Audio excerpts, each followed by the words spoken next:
Hi, this is Michael Lexon, Mingle, Munch, and Be Real of Groove Lab Productions, Blue Collar Nation TV.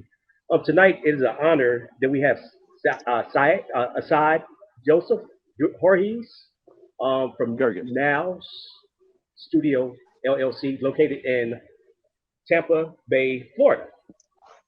So, Mr. Side, could you tell us a little bit about yourself and what are you working on right now? That's the big thing. That's why we wanted to talk to you tonight.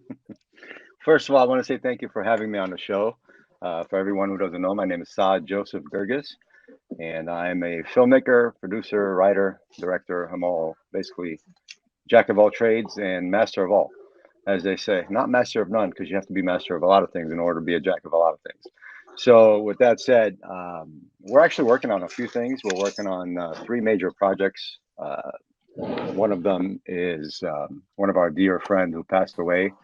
His name is Randall Rutledge, and he used to own Rutledge Media Group. And he entrusted me basically with one of his scripts to be able to go ahead and turn that into a film. It's actually one of his greatest scripts because it's been winning awards. About right now, we're up to 60, 66 awards just for the script. And it's kind of like a funny action thriller suspense film. It's called Kung Fu Shoes. I'm sure anybody can go see it at the IMDb. You'll be able to see all the information on the IMDb. And that was one of his most trusted projects. And he said, Saad, when I pass, because he was very ill, he basically put me in charge of the whole thing. And his lovely wife, Suzanne, also has been on the side of making sure that this thing actually comes to life. So I've been working with that, trying to get that up and running. It's a very exciting project. We have the director in place, we have the actors in place, so it's a fun idea to see come to life little by little. So that's one. The other two are my own projects. I'm Coptic Orthodox Christian, so that's a big deal for me to be able to work on something that represents the Coptic Orthodox. So we're working on a project for that. It's a series for episodic shows entailing who we are and what we are, because a lot of people don't know who Coptic Orthodox are. A lot of people don't even know what Coptic is. You know, you say Coptic Orthodox, they kind of raise an eyebrow, but if you say it's very similar to the Greek Orthodox, oh, okay, now we understand. So that's something big for me that we're working on closely to get kind of a recognition, so people have a more understanding of who we are, what we're about, what's our church about. And the third thing we're working on is a feature film that is near and dear to my heart, also called Unity of Souls. And we're in the early stages of pre-production on that. So there you go, three major projects in the mix. So, but we do have plenty more on the slate. We just can't get to them fast enough. There's only one side, so you can't really get to all of them all at the same time.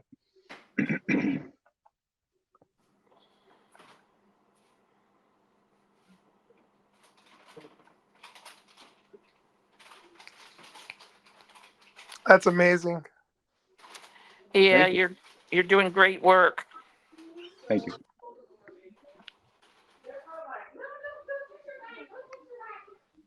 I'm sorry, did you hear the question? You seem pretty busy. Okay. Was there a question? I didn't hear a question. Oh, yes, sir. Someone said someone So, had a question. so the next question was yes. So, yes, you mentioned your religion. So, can you double back on uh, where you were raised and some of the things you enjoyed growing up to get to this point of being a film producer director? Absolutely. I would love to tell you a little bit about my history. So I was born and raised in Cairo, Egypt. I grew up in a family of just one sister, but a rich family nonetheless, because we had a lot of cousins and a lot of family members. My dad was military, he was Army. Back in those days, it was rare to have a Christian military man be a high-ranking officer. So he was that, and so we enjoyed the fruit of his labor, basically. So when we decided to move to the U.S., he had to retire early, and then we made our way to New York, New Jersey area. Lived in New Jersey, grown up in New Jersey, went to school in New Jersey, and got to learn the world of living in a different world, basically coming from a third world country, going into a whole different, lifestyle and just the ability to expand your horizon as a child, coming into the country at 10 years old, it was different. For me to see snow was a treat. As soon as we stepped off the plane and saw snow on the ground, that was an intriguing thing for a child to see at 10 years old. Right. So, coming from a desert world, which, it's not all desert, obviously there's cities and stuff, but you don't see snow. So snow was a big deal for me. And, I knew I was going to do Right. great things because the minute I stepped off that plane, I found a very shiny penny on the ground, heads up. So it was facing heads. So I know that was good luck Okay. right off the bat. So that to me was like a good omen. So it was a good thing to see. And then from there, I just did like every other child. I learned the language quickly. I picked it up pretty fast. I was in love with sitcoms as soon as I realized there was such a thing as a sitcom.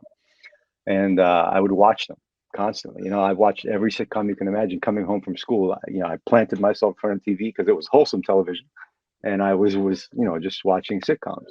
So that took off for me and just made me fall in love with the process, just to see that what you're looking at is not real.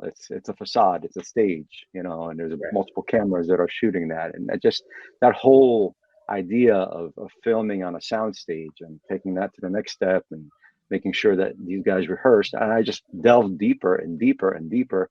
I didn't go too far into it at a young person's age, but as I got older, I was fascinated by it. I started writing.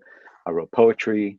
I became more intrigued with the idea of writing in general, just putting your feelings on paper and having someone wanted to read them. That was fascinating. So, took that to the next level. And then after graduating high school, I was actually heading to California to live and said, I should wait a little bit. So I went to college, got a few years under my belt. And then I met my wife. We got married, and then we left together to California, and then started dabbling in the industry, just trying to get my feet wet. And lo and behold, little job here, little job there, came all the way around from just being a production assistant to working on live sets. And then we made a decision to come back to the East Coast, so we moved to Florida. I had the intrigue to go to film school because I wanted to know more. Was I missing something? At that point, I already had children. So I was in my early 30s at the time and still went to film school. I conquered that and rose to the top of my class. They all called me the old man because I was in my 30s and all these other young men and women that were in their, late teens, early 20s coming into film school. And here's this guy in his 30s who's going to film school. And I made him a promise. I said, I'm going to prove to you that I'm going to basically surpass everybody in this class with the knowledge and the skill, the skill set I'm going to acquire. So we went on to prove that, throughout the year of film school, 2 years that I was doing my work, and I graduated at the top of my class. Our final project was a film, 35 millimeter. I took the cake on that, best picture, best sound, best edit, best direction. So I know I had it in me to create. And then God just opened up the doors. He just continuously kept opening up doors, and I was able to work on multiple commercials. I've worked on some major artist music videos in the past, doing music videos as a camera operator, and then just worked up the chain. And eventually, I said, you know what, I'm going to start my own company and take it to the next level. And the rest was history. Here we are. So it was a blessing in disguise. You sound fantastic. Well, thank you. I appreciate that. Thank you. So I have a It's all question God. about class. It's all God's gift. Yes, definitely. Yeah, yeah. So I guess I'm just like you. I took a older journey in film school when I was in my 40s when I went to film school. So believe me, the old man in the class, I get it. You're older than your teachers and everything else, and they're like, "Why are you here?" So believe me, I know you got some funny stories to tell about that. I can only imagine. So I started well, young, speaking. being a photographer, and then went from a writer to a songwriter. Cool. Yeah. So let me ask you a few technical questions if I could. Sure. So what do you look for in a script? before you, You know, yeah, let's just start from there. to be honest with you, you know, there is a technical side of looking for things in a good script, and then there is the passionate side. Let's go with the technical first. You really want to have three major things that you look for when you're looking for a good script, especially if you're you know being I mean, at this stage of my life, and I'm blessed to say it, I'm at a point where I get approached constantly. Hey, make my movie. I have an idea. You know, great. That's all wonderful, but do you have concept? Do you have character? And do you have conflict? And if you don't have those three, what is the story about? Where are we going with this idea? And because we're in a passionate business, whether it be musical or film, you know, you're in a passionate field nonetheless. Any which way you look at it, you're passionate about it because you're really exposing your inner self through a medium, whatever that medium may be. And so, you know, growing up in the entertainment industry, I want to say I basically saw both sides of the coin. I saw the side of music and I saw the side of film, and I saw them come together in many different occasions. But in order to get back to your question, picking a good script, really, you have to hear the pitch. To me, that's more important than having it on paper. Because if you can pitch me and tell me that your idea in 30 seconds or less and intrigue me to be able to believe your journey in that 30 seconds, then we have something. But if you tell me, like I've come across people who are they're all over the place, you know, they're pitching, but they're not pitching. You know, and this happens, and then that, you know, and they're just so excited they can't hone it down to whatever it is and just deliver it, which we all know, you know, you have to have your elevator pitch in place. If you don't have your elevator pitch, you don't have a pitch. So to me, after you've gone through concept, character, and conflict, if you really are passionate about what it is you're pitching, you're going to come across as someone who is living and breathing the entire entity of your story, whatever that story may be, whatever that idea may be. You have to believe in yourself, and you have to know that you're pitching something that you yourself would go watch. That's the most important thing. You can't pitch a story based on your audience. You have to pitch a story based on something you yourself would want to go watch. If you don't want to watch what you're shooting or what you're writing, then there's no sense in having a movie. There's no sense in writing it. Now, you can write about other people, granted, I get that.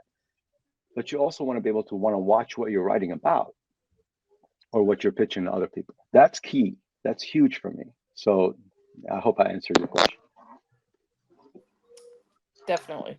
No, that most definitely did. Yeah. So second question that we had, how do you select a director for your films Well, if you're not directing it yourself? correct. Yeah. Selecting a director really kind of falls into what I call the 5 categories. You know, the director has to be thorough in everything they do, whether it's a male or female. They have to be thorough in their process. They have to be attentive to all the details that are going on in whatever they've done before. So, for example, if I'm talking to someone and I say, hey, I'm considering you for one of our projects and I want you to come in and direct it. One, I want to make sure they have great leadership skills because you're going to be in the midst of fire. You're going to be surrounded by people who are constantly going to test your knowledge. They're going to test your ability to deliver. They're going to hit you with questions. You're getting hit with questions almost on the second by second. You know, we're lost the light. What do we do? This guy didn't show up. We don't have enough makeup. The next location is not, you know, we lost the permit. So many things are coming at you at once. If you don't have that leadership quality to be able to breathe, calmly answer everybody's questions in due time, then to me, you're not able to handle the bigger picture. No pun intended. But the ability to use your, you know, right. You know, that's huge for me. Like, you know, to me, if your initiative is to make a great picture, but you don't want to have anybody help you, then you're really not a good director. A good director is a chameleon. He can go on set and do everybody's job, including his own, but he doesn't want to. That's why he's a director. So I look for that. I look for the leadership skills. I look for the ability to be attentive to details and just be there, you know, with your eyes, with your mind. Yes, you're there to obviously work with your actors. That's huge. But the ambition and desire to succeed as a picture, as a whole, you know, this is a ship. You're at the helm and you're steering that ship. And if you're steering that ship and it's going off course, you have to know how to pull it back. You can't lose everybody. So that's, to me, that's the quality I look for when I'm hiring a director. I want them to kind of have the ability to have a grip and a handle on everything.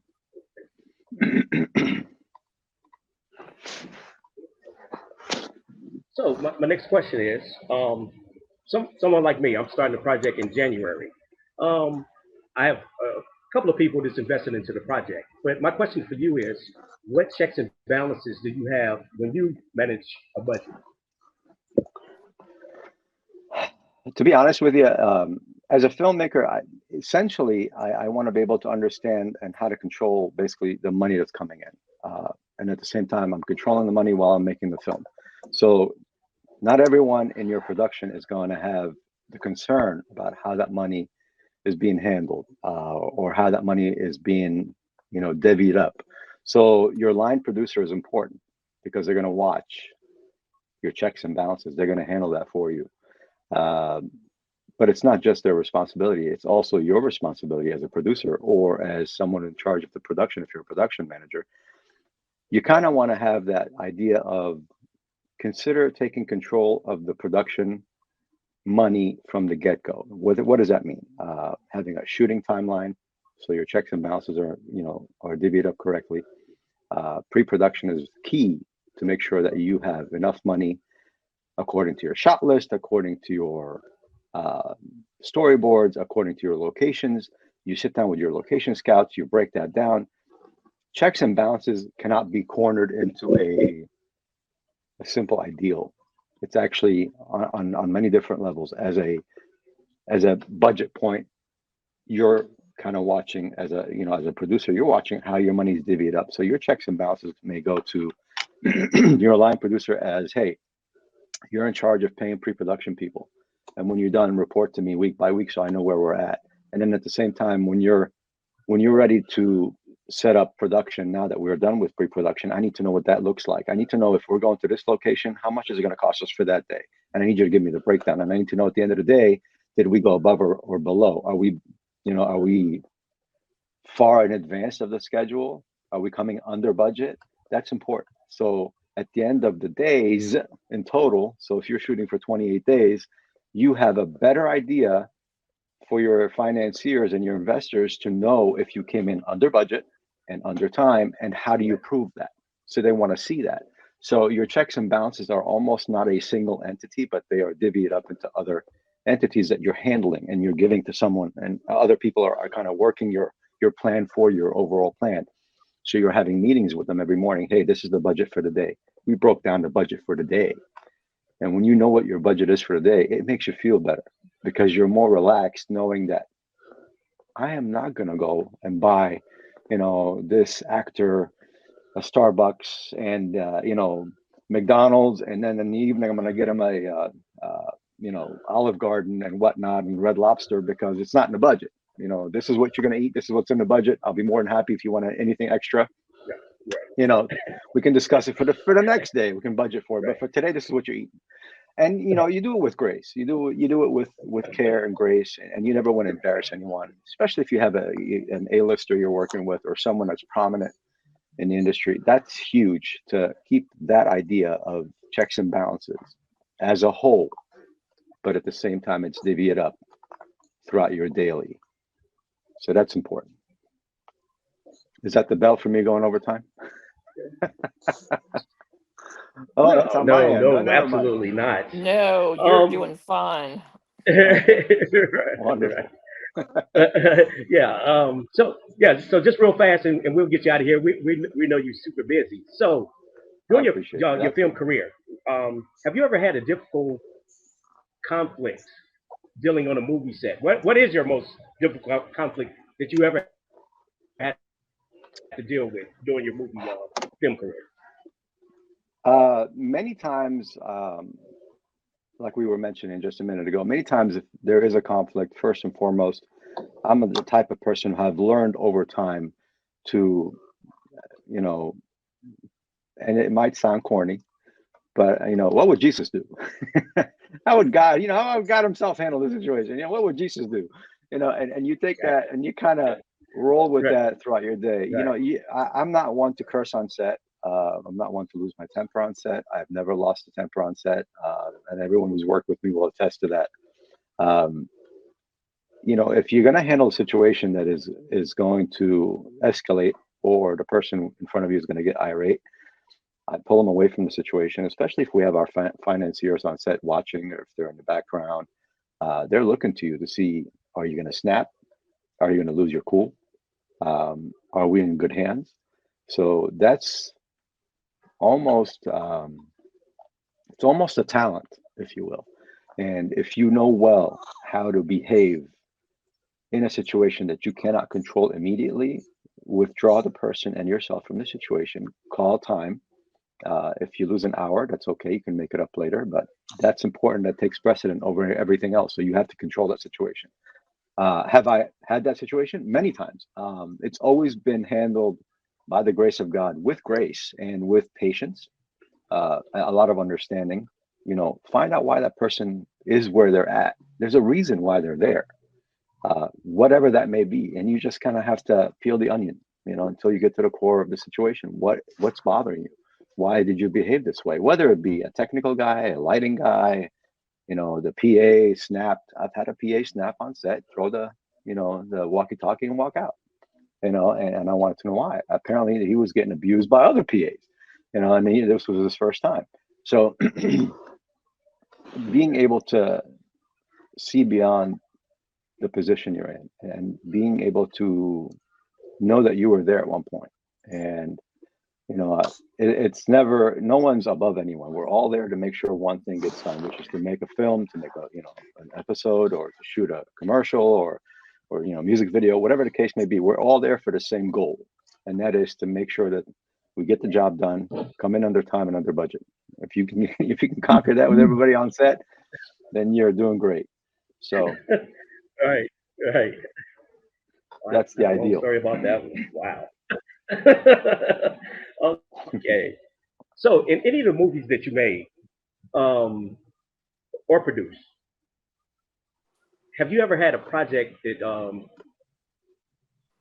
what would you change in that project to make it better? Have you did a project? From what I'm saying, it's like, oh, I made that project, but if I would have did this, it would have been so much better.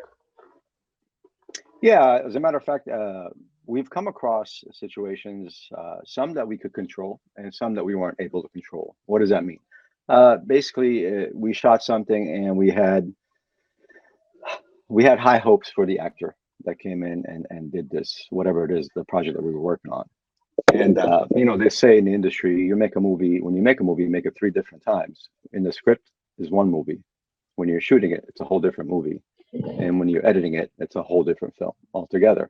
And so you hire someone, you see their audition tapes, you screen them, you do your screen test, you bring them on board, you put them in your film, and for some reason, it just didn't feel as good as in your mind.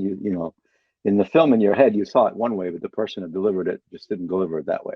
So that was one situation. Right. Another situation is also in the moment you hear the score. There was a certain score that we picked for a project, and you hear the score and you're so happy and passionate about the score that's being played for this film as an overall score. And then when it's all finished and edited and put together and it's packaged, and you go back and you watch the film with your colleagues, and you're like, oh my God, this score does not fit this movie.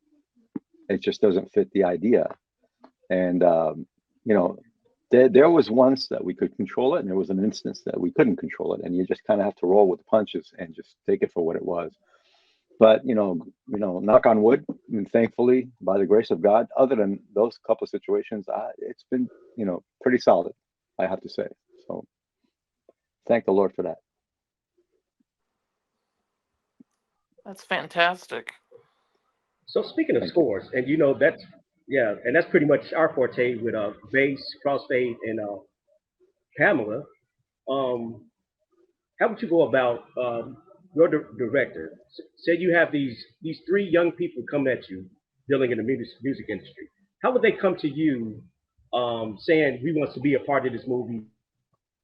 What, what can we contribute as far as giving music to your score? Have you ever had a situation where someone would just come up to you and you would listen to them and use them in one of your projects? Yes, yes to all everything you said. I get approached. I get approached at least 3 to 5 times a week about young people and older alike that want to score our projects, and everyone has a different vision for what they are able to do and what they are able to contribute, and everyone has a different idea of how sound should be mixed into a film. Um, because I believe in the growing nature of a young man or a young woman that wants to be a composer or wants to score something, I've never turned anyone down. I say, send me your samples and let's see where this fits. If it doesn't fit in this project, we may be able to fit you in the next project. Or if we like all the music, for example, if we're working on a project and we say, hey, we're going to take this portion of the score, we're going to insert it here. And we're going to take a different portion from this other guy's score, and we're going to insert it here. And this gal, we're going to insert it here, and so on. So that way everybody gets a chance. um, it is hard enough to work in the industry, let alone, have people who are knowledgeable of it. And as you know, being in the industry, it's smaller than people think. People always say, "Oh, it's a huge industry. It's a huge market, and everybody's in this market, and you get lost in the mix." That's not true. It is considerably small once you get involved in it, and there's a lot that people see and hear.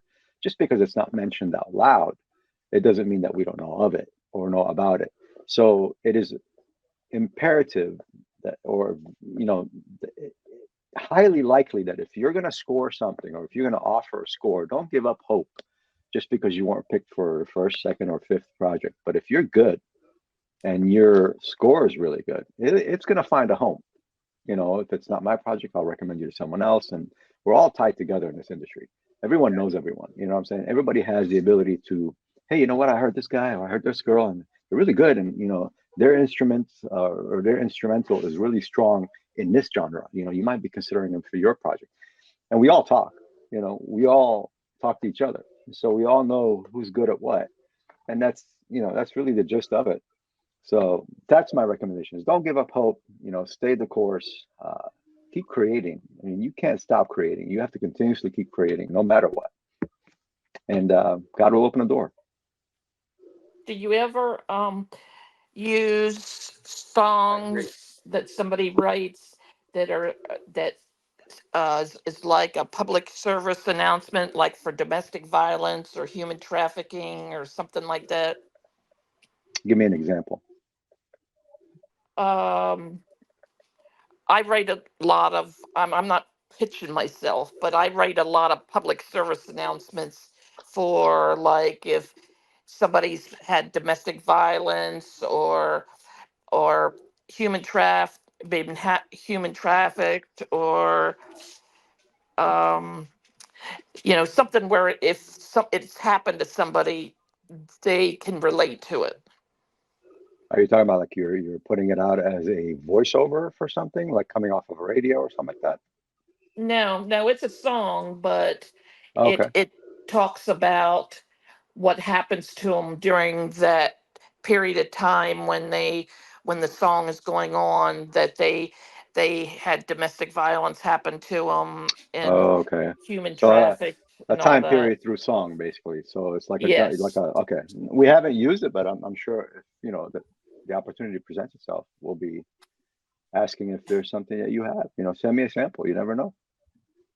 Yeah, I'm just curious if anybody ever used anything like that in the movies, because I mean, even in commercials or anything like that. ADR plays a big part in film, especially when you're working on episodic or features. ADR is huge, so you go to a studio and you can record anything you want that you might have missed. So that plays a big part in how we kind of distinguish where anything's going to fit and how it's going to fit the right piece at the right time, carrying a Mhm. certain emotion, giving a certain feeling. So that is huge to more or less to what you're saying. But have we used it? I don't remember off the top of my head, but I'm sure somewhere down the line in the future, I'm sure we're going to come across something like that. So you never know. Anything is possible. Thank you, I appreciate that. Absolutely. Right. Well, I have one final question, and then I'll open it up to Crossfade and Base for a question. Sure. My thing is, and this is just my thought process, the way I write. Um, what is your favorite all-time movie? All time. If I have to watch one movie, this is going to be the last movie I ever watched. What would that movie be? Besides And one I'll of your watch it. own. I'll watch it with you, and it's Back to the Future Part One, hands down. Oh, can I watch it One with of you my too? favorites. Absolutely. Okay.